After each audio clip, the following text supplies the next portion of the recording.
So, upon that note, if we do have a weather incident tomorrow, seriously, y'all, whatever rain dance we got to do, but we will still have the test on Friday. Okay, so even if we have a snow day tomorrow, we're still having the test on Friday. Cool. So we have all the stuff we need to. Y'all have seen all the things. We have done all the things. Cool, cool. All right, so looking at this review, anything you guys want to work through? What you got, my friend? The hanging file over there. If you see where Amber's shooting up right there, it's the very bottom one.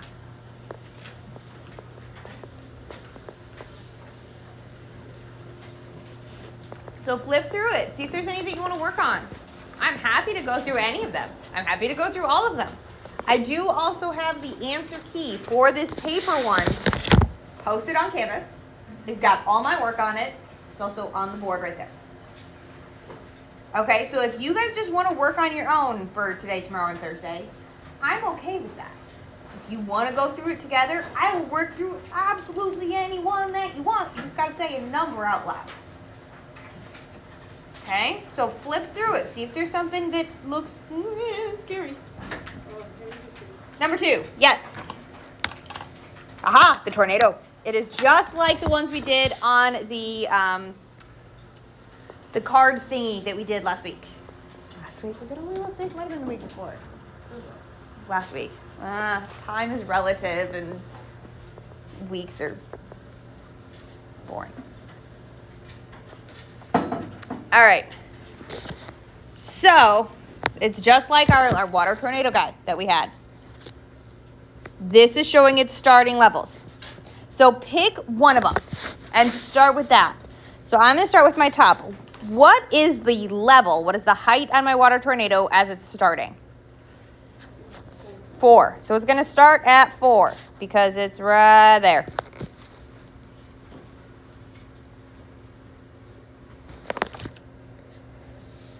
It is moving at 0.5 centimeter per minute.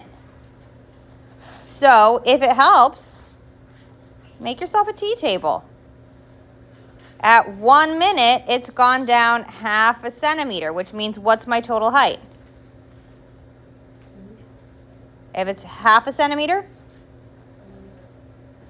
if it starts at 4 and it goes down 0.5 centimeter, 3.5, right? So after 2 minutes, what's the height?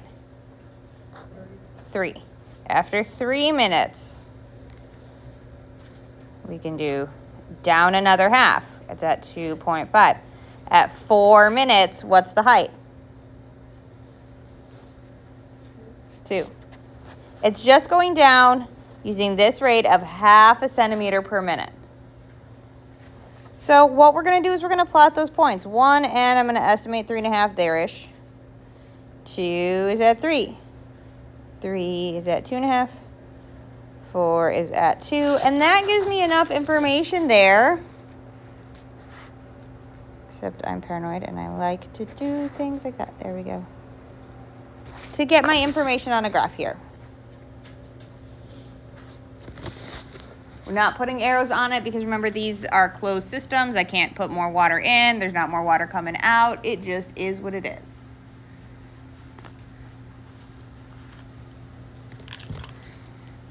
So let's do our equation for here. Remember we're gonna use our y equals mx plus b is what we're kind of focusing on for our lines. So what might our line be here?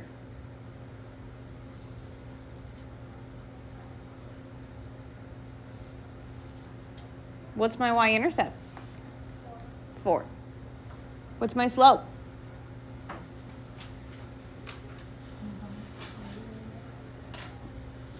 Negative, definitely. Yeah, -1/2 or -0.5. So when we're writing this as an equation, which one of these is going to be my slope? M or B? M. Remember, this is called our slope-intercept form. So this is my slope. This is my intercept. So when we're writing our equation, we know we're going to start with a y equals, because that's one of those things that we use. My slope, we said, was negative 1/2, because it was decreasing by 1/2 centimeter per minute, but it started at 4. Okay? You see where all those pieces came from?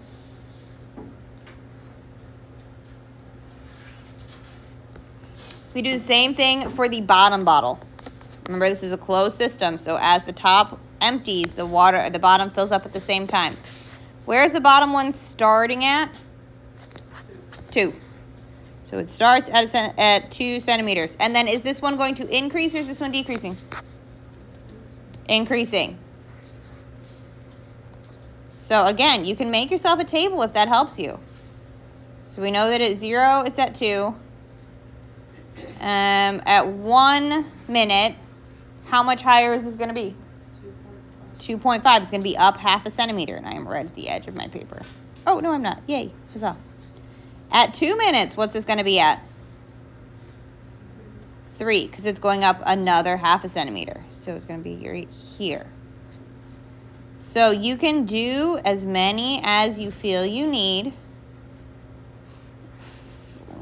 4. Where are we going to stop? When does this side run out? At 8, when the time is 8. Also, when our height has changed by 4, because we only had 4 centimeters to fall out. So this one's going to come up to a total of 6. So we're not putting arrows on either end. It's a closed system. It is stuck right there.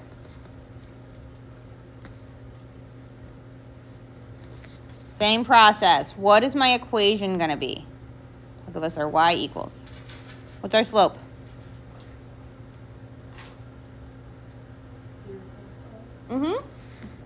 0.5. It's increasing at 1/2 centimeter per minute. You can put 0.5 or you can put 1/2. I genuinely do not care. Both are the same thing. It means the same darn thing. Don't matter. 1/2 times the amount of time. And what's my y-intercept? 2. Boom, shakalaka. 2 looks weird, but that's okay. We're going to run it with it anyway.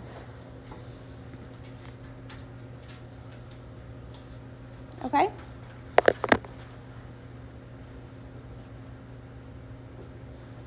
Questions on this one? Yes, my dear. Number 4. Yes, ma'am. How do I turn pages on this? Yay! Found the page turn thingy. That is not what that is. Aha! The ticket packages.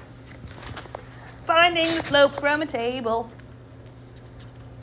That's all we're looking at. It's what is the slope? We are not asked to write an equation. Just is it a constant rate of change? Is this a linear expression? Or is it not constant?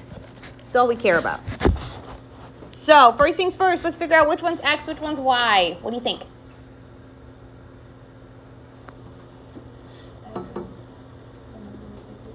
X is the number of tickets. Because I choose how many tickets I want to buy, and that determines the cost. I'm not going to go find more friends just because my budget's higher. Not how we do that. Okay, so what we're going to do, remembering our slope, when we're thinking about slope, that was our m from that first equation. That's our rise over run, correct? Rise over run. Which means we do the change in y over the change in x. Remember, triangle means change. It's actually the Greek letter delta, but that's okay. So we got to figure out how the y's are changing. What happened to get from 109 to 203? They added what? I can't hear you. Say it louder because the heater's on. 94, thank you. I'm old, remember that? No, I'm quite literally graduated high school before y'all were born, and that kind of hurts. Because this is the first year I have to say that. So I graduated 18 years ago. That one hurts. Hello, darling. All right. So let's look at this side. How does this side change? How do my x's change? 2. That one went up by 2. Great. Do I only have to check this one time to see if it's consistent across the table? No, we're going to keep on rocking and rolling. So we can check this one, though. We can say, what is the change in y's? 94 over the change in x's, 2. I can figure out what that slope is between those two pieces. How about here? What happened in my y's? 203 to 485. 218. How about between 4 and 10? 6.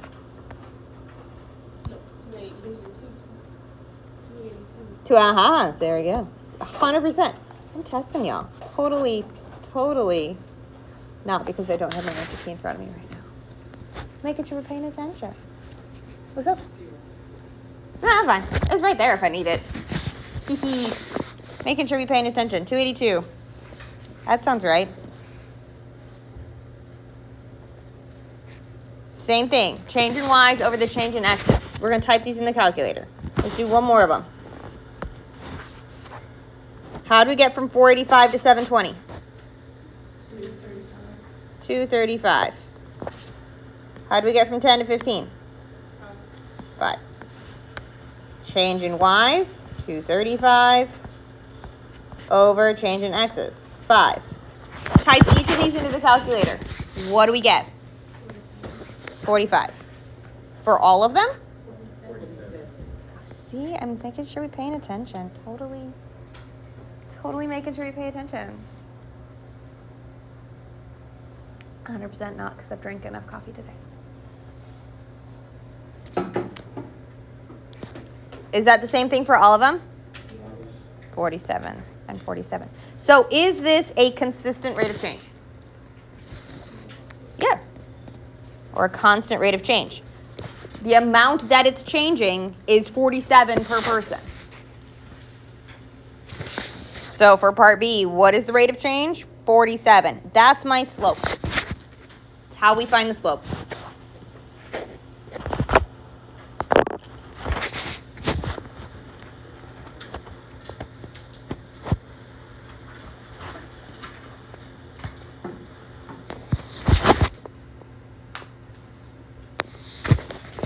When in doubt, double check my math because I am not good at mental math necessarily. And I don't have my calculator over here, and that's okay.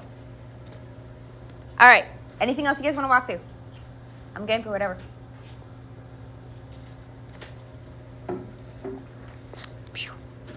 See what else. We got putting things into words, independent versus dependent, matching a picture to a story.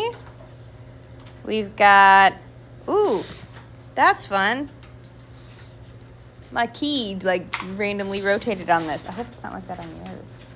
On number 9, is that box sideways like that for y'all? Over here? Okay, good. Because I was really hoping it was just because it got imported. So yay, fun. I don't know what that is doing, but it's doing a thing. Huzzah. So that's what's up? Number 9. Yeah, let's look at number 9. I'll especially need y'all helps with Jill because I got a box in front of my equation right there, because in front of my line right there. So first things first, who is saving more money per day? Kim or Jill?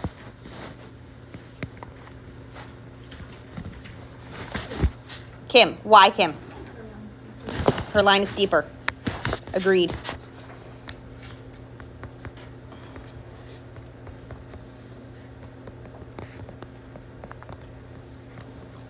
That is 100% a valid answer for how do you know. Her line is steeper. Again, sentences are not required because grammar is a construct and I don't like English. As long as your thought process is clear, you can do bullet points and hieroglyphics for all I care. Please make it a language I understand. All right, so what we're going to do is we're going to write equations for each of these people. So let's start with Kim's. We know her line is steeper. Let's look at Kim. We're writing an equation. It's very much like what we just did for our little water glass thing, or our glass tornado thingy. Water tornado. That's the thing. I'm good at nouns. What is Kim's equation going to be? Let's start with what is Kim's slope? What is her M? It's 4? 8. How can we find out? I was like, how much is it changing? It goes up 8 and over 1, right? So what's our slope? 8. So 8x plus, what's her y-intercept? 8. So she has a couple of 8s. Her y-intercept is where she hits that y-axis. Watch those scales. That was one of those things that kicked us in the teeth on that quiz thingy that we went through yesterday. Those scales were killing us. Let's look at Jill's line. Same process. What is her slope? Which I have a significantly harder time seeing, but it's going up 4 over 4. So her slope is 4. Not mean to put that the same color, but that's okay. 4x plus what? 20. That's where she's starting out. Right behind that box. Okay. Questions on how we found either of those pieces? Any of those pieces?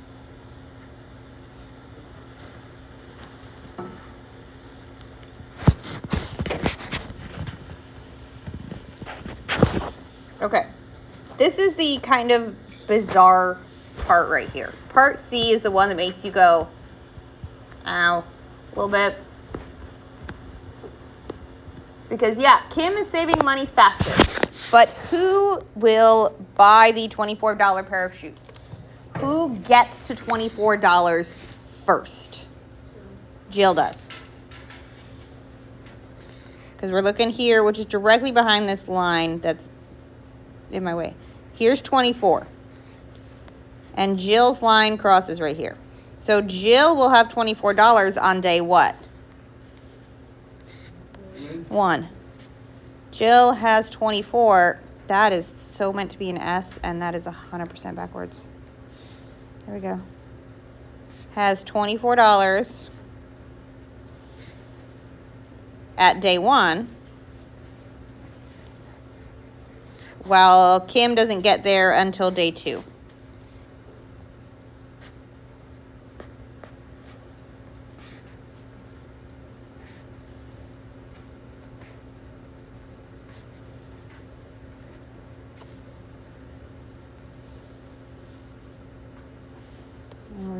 We're going to rewrite day 1 because that's a Y. There we go. Now it looks like day 1. Sorry, my handwriting's like not the best.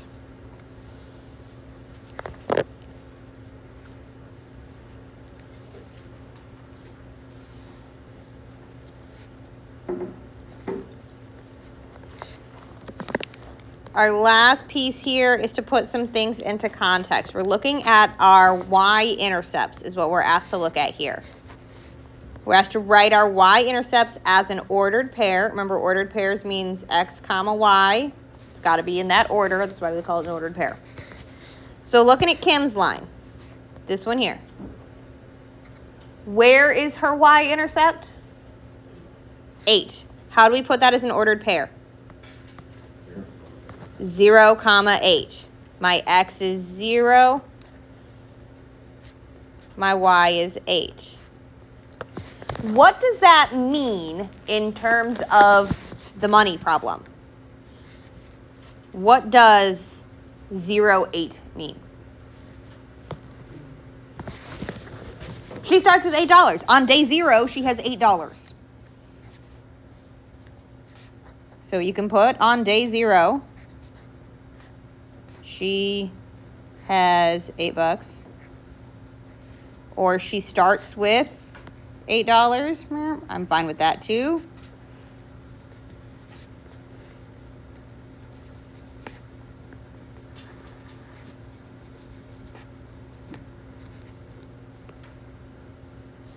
Either one of those is fine. You do not have to put both. You can word it differently than that. I genuinely do not care, as long as the general vibe is $8 is the starting point. What she has in her pocket at the start of this adventure. When they see the shoes and have this moment of, we about to throw down about these shoes, there's $8 in her pocket. Because it's 100% what they did. Let's do the same thing for Jill. What is Jill's y-intercept as an ordered pair? 0, 20, which 100% is not what I started writing there. There we go. 0, 20. X, then Y. What does that mean in terms of the story?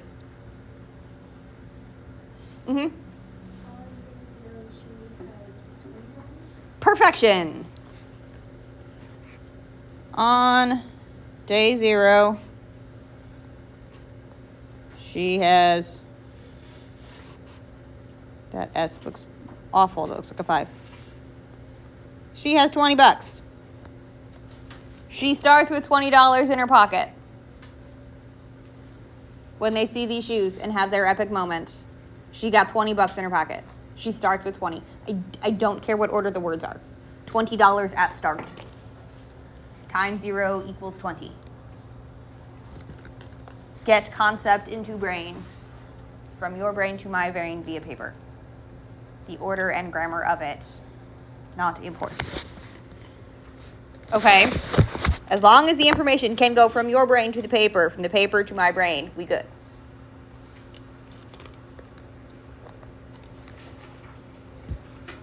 Okay, questions on 9?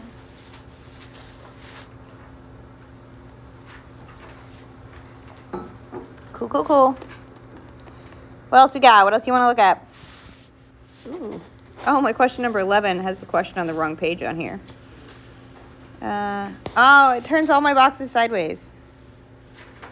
Fun times. Oh, nope, that's upside down now. There we go. So this one also on my screen has a box right in front of it on number 12.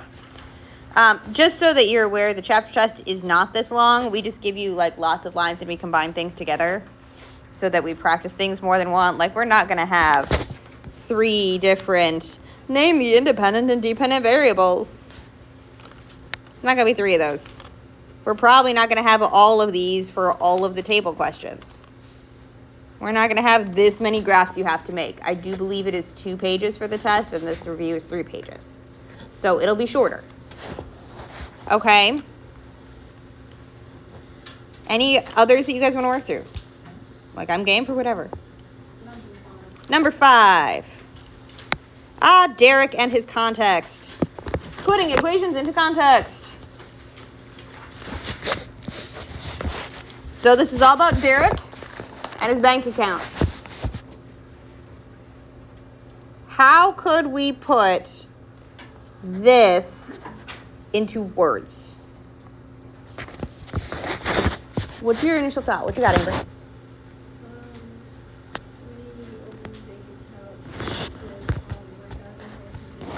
Mm-hmm.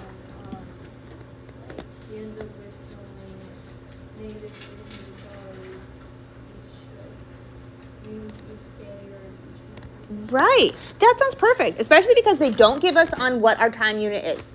Choose whichever works for your brain. Totally fine. That was perfect.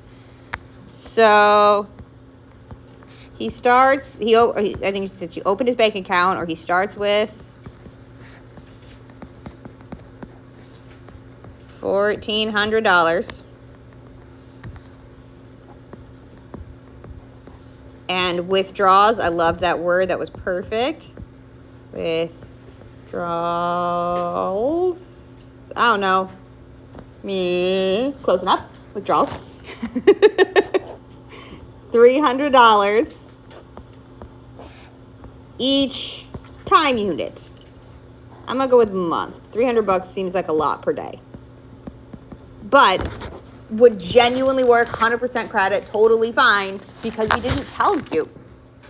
I'm gonna say each month just because $300 a day when you have only $1,400 seems like risky spending.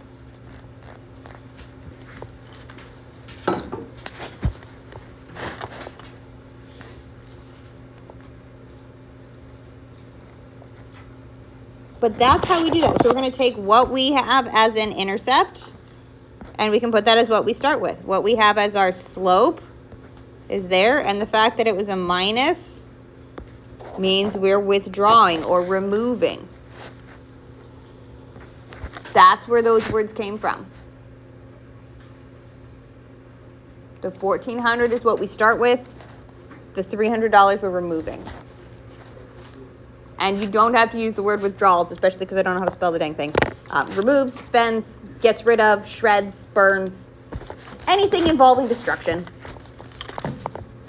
I don't recommend burning the money, but, you know, it's a vibe. Depends on how much we go for that clout. How about for part B? How could we word that? This is totally different situation. So it's not going with the top. It's change of plans. Now it's this bank account. What you got, Amber? He starts with $0. Mm-hmm. Each day he earns $75. Great. So we've noticed here that we have no y-intercept. You can put plus 0 and say he starts with $0. That is 100% okay. Starting from nothing.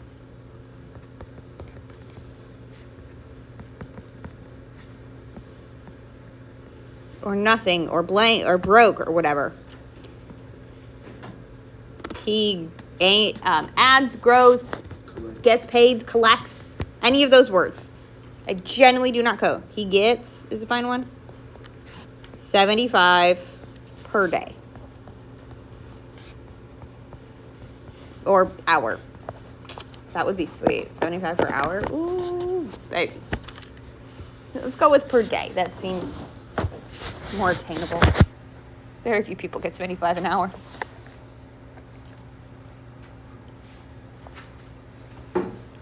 But that's how we do those. We're just going to put them in whatever context makes sense. Make sure we check our little story about that, because it does, ours here only says over time, which means we're not specific as to hours, days, whatever.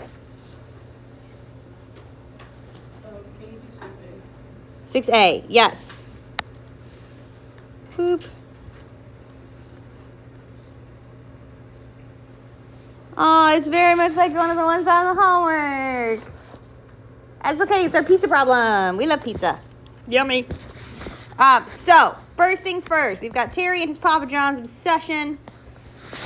He gets the medium pizza each time. We got a 3-topping pizza. We've got a 7-topping pizza, and we are asked to write an equation for this situation.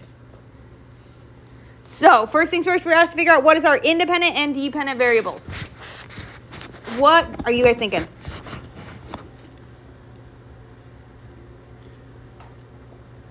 What is he choosing in terms of the pizzas? Toppings. And because he chooses different amounts of toppings, what changes? The cost. So the reason we do that first is this tells me that the number of toppings is my X and my cost is my Y. That's why we care about which one's independent, which one's dependent. From here, I'm going to zoom this out just so that I can make it do the thing I want it to do. Haha, give myself more space. There we go. When we are doing these kind of pizza problems, this was true on the homework one as well. This is one that it might help to sketch out. You can absolutely do it without a little sketch. But I find it very easy to do this with a sketch. Because we know that 3 toppings, this is our toppings on the X, this is our money. 3-topping pizza costs $13.75. Boop. $13.75. We also know a 7-topping pizza, boop, cost $18.75.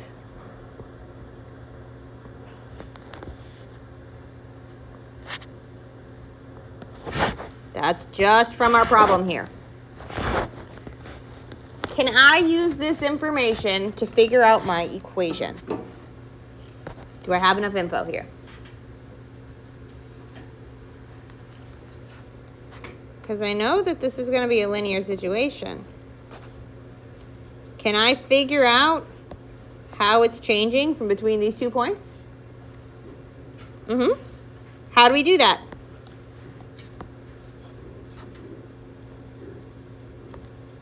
You have 4 more toppings. Mm-hmm. So the change in the x, this changed by 4. So that's my change in the x. How much did it change cost-wise? $5. So what is my slope? Remember, money we do is in decimal. Mm-hmm. Heck yeah.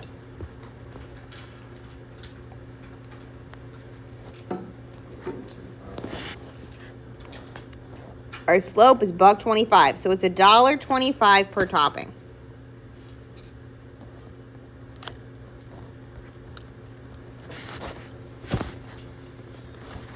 So what we're gonna do is you can do this a couple of different ways. You can set it up as an equation where we know our slope, we know some points, solve for b. Totally fine.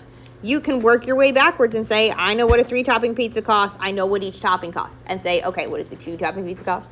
What does a 1-topping pizza cost? What does a no-topping pizza cost?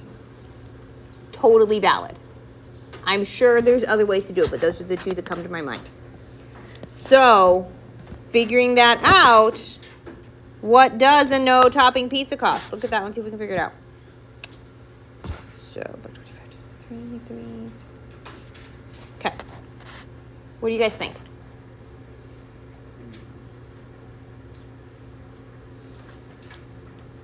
What you got, Amber?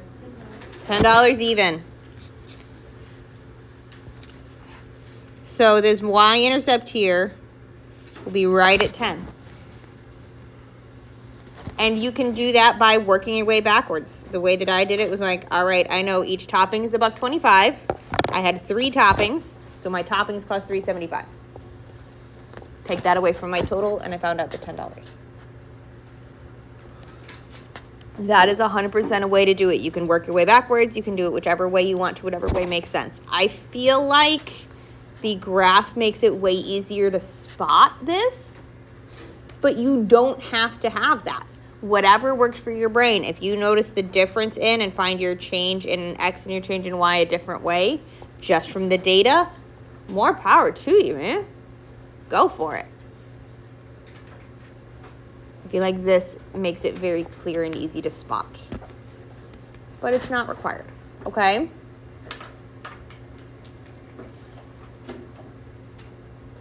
It went right between you two. Any others you guys want to work through? You guys are asking really good questions.